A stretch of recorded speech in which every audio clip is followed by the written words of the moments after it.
Salam sejahtera buat kita semua. Perkenalkan, nama saya Wirenus Sayang. Saya mahasiswa jurusan arsitektur dari Universitas Palangkaraya. Dengan NIM 1930 2050 2043. Pada kesempatan kali ini, saya akan mempresentasikan mengenai tugas mata kuliah perancangan arsitektur 4.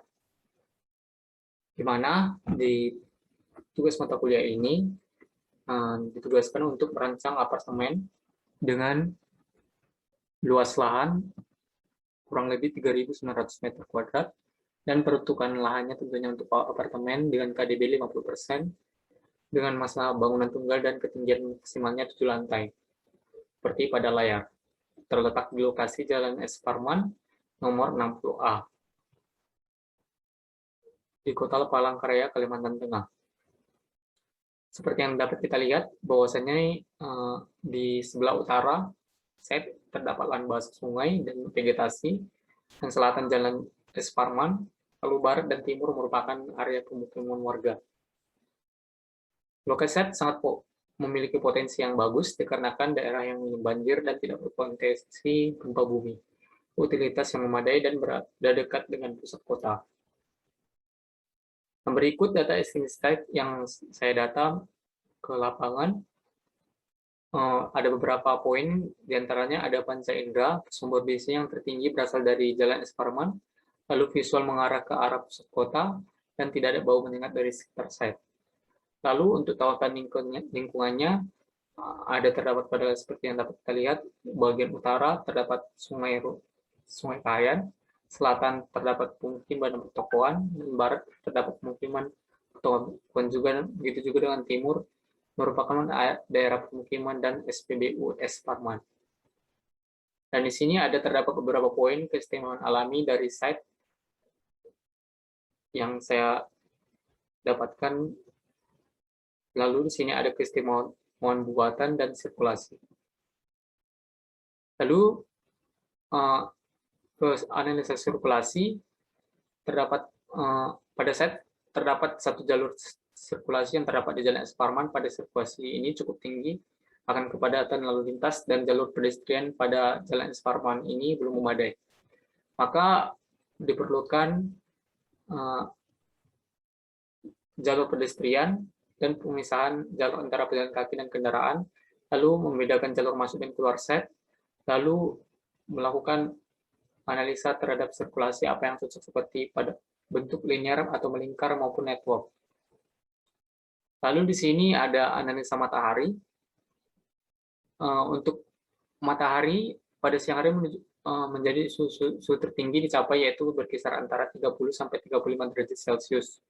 Dengan bangunan di sekitar set ini merupakan dominasi oleh bangunan yang berlantai rendah. Lalu di sini ada beberapa poin alternatif, diantaranya yaitu mengatur arah orientasi bangunan, penggunaan sense shading, lalu penerapan skylight, lalu penggunaan vegetasi yang saya terapkan pada bangunan yang saya rancang. Nanti dapat kita lihat. Lalu di sini ada analisa angin dan hujan. Ada beberapa poin-poin seperti permasalahannya, goal dan tujuan, dan apa solusi yang saya buat. Seperti memaksimalkan pengawalan alami, penggunaan vegetasi yang dapat memfilter polusi udara, dan penggunaan kanopi, lalu penggunaan grass block agar air hujan tidak menggenang. Lalu selanjutnya ada pembuatan salur drainase. Lalu kemudian saya melakukan analisis kebisingan. Ada beberapa poin seperti sebelumnya, ada sisi type, permasalahan, goal dan tujuan, dan apa menjadi solusi yang saya buat. Seperti penggunaan pagar pembatas, penempatan vegetasi untuk meredam suara, lalu pengaturan penerapan privat, semi publik, dan publik. Lalu di sini ada analisa view.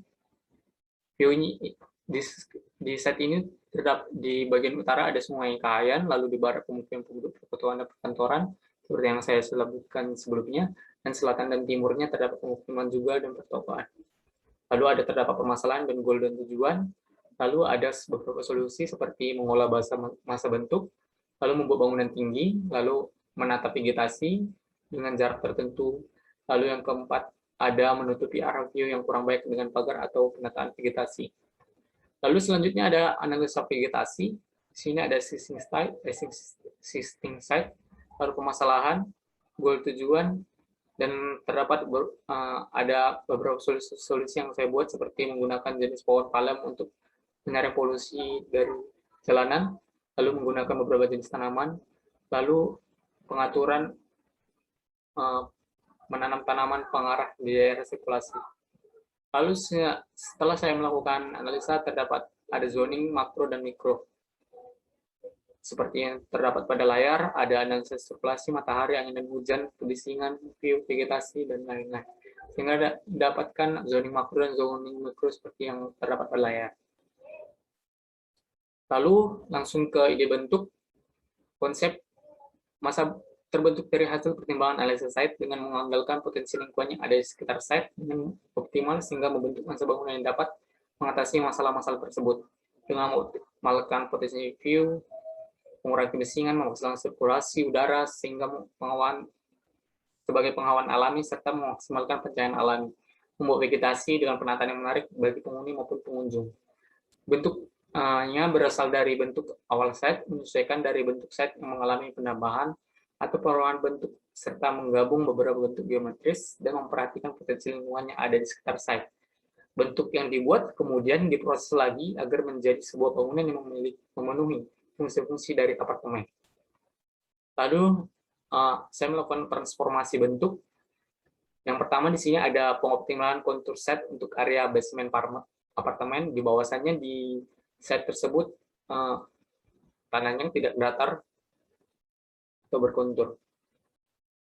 Lalu di sini ada masa terbentuk balok yang mengikuti bentuk set. Dalam hal ini bentuk masa bangunannya tebal sehingga tidak efektif menerima cahaya matahari.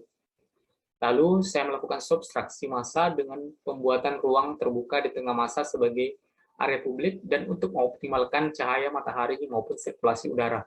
Lalu selanjutnya saya lakukan kembali subtraksi massa dengan penurunan ketinggian bagian belakang massa untuk menghasilkan bentuk yang merespon view.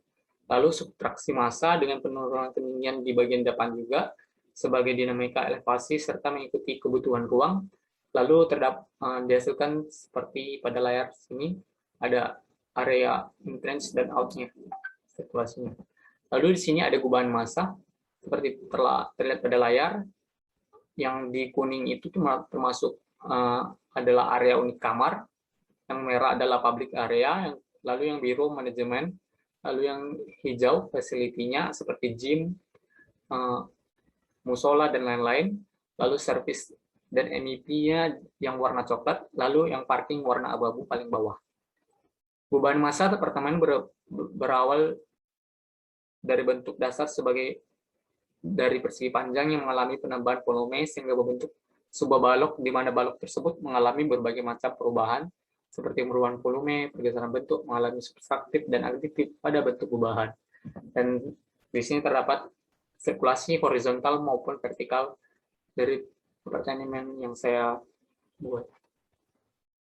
Lalu di sini ada terdapat lambat kerjanya, ada side plan, denah basement di sini. Lalu di sini ada juga denah lantai dasar, denah lantai 1. Lalu di sini ada lantai 2 dan seterusnya sampai lantai yang ke-7. Top floor. Selanjutnya di sini untuk unit hunian, unit tipe hunian yang saya buat mengikuti sesuai TOR ada 3 macam, yaitu unit hunian tipe 2 kamar, unit hunian tipe 1 kamar, dan unit hunian tipe studi. Dan berikut tampak depan, lalu samping, kanan, kiri, dan belakang. Dan berikut adalah potongan AA maupun potongan BB. Lalu di sini ada eksterior dan interior unit huniannya. Lalu di sini ada detail khusus kulit bangunan, yaitu merupakan sun shading, ada kaca bening, penutup ACP, besi hollow. Lalu berikut adalah gambar isometri, 3D isometri dari apartemen yang saya rancang. Lalu di sini ada detail fondasi, fondasi yang saya gunakan di apartemen yang saya buat. Lalu di sini detail balok tumpuan, balok lapangan, lalu ada footplate, board pile, dan detail kolom. Lalu ada detail plat lantai. Dan di sini ada detail core yang saya menggunakan 2 core. Yang detail core yang pertama ini berada di depan apartemen, dan yang detail core yang kedua ini berada di belakang apartemen. Sebagai transportasi, dan juga sebagai ruang AHU, sub sampah, sub hydran, sub lainnya, dan juga digunakan sebagai toilet dan sub pemipaan. Lalu selanjutnya ada di sini gambar detail sistem transportasi vertikal. Lalu ada detail tangga darurat dan sistem jaringan listrik, yaitu menggunakan PLN tentunya, trafo listrik pendek, dan menggunakan generator set atau genset sebagai cadangan ketika listrik mati. Lalu di sini ada sistem pemipaan dari saluran air bersih, saluran air hujan, saluran air kotor, dan saluran septic tank. Lalu di sini ada sistem pengkondisian udara, yaitu AC, cooling water, dan ada AHU di setiap lantai. Lalu di sini ada sistem kebakaran aktif, seperti pada layar ada area-area yang mana aliran dari pemadam kebakaran aktifnya itu ada saluran air bersih, smoke detector, fire alarm, sprinkler, dan point, dan lain-lain. Lalu di sini ada sistem kebakaran pasif, yaitu menggunakan hydran, parhalon, dan di sini terdapat ada gambar hydran box dan pilar hydran. Lalu di sini ada gambar sistem jaringan telekomunikasi, arah merupakan daerah yang merupakan kabel telepon di setiap lantai, dan junction box telepon di setiap lantai. Lalu di sini ada sistem CCTV dan security, ada perangkap monitoring, jaringan, kamera, dan CCTV tentunya untuk sebagai area penyalur. Lalu di sini ada sistem jaringan sound system. Lalu selanjutnya ada sistem pengelolaan sampah pada bangunan. Baiklah, mungkin untuk presentasi yang saya sampaikan, jika ada kata-kata saya yang salah atau kurang berkenan, saya mohon maaf. Sekian dan terima kasih.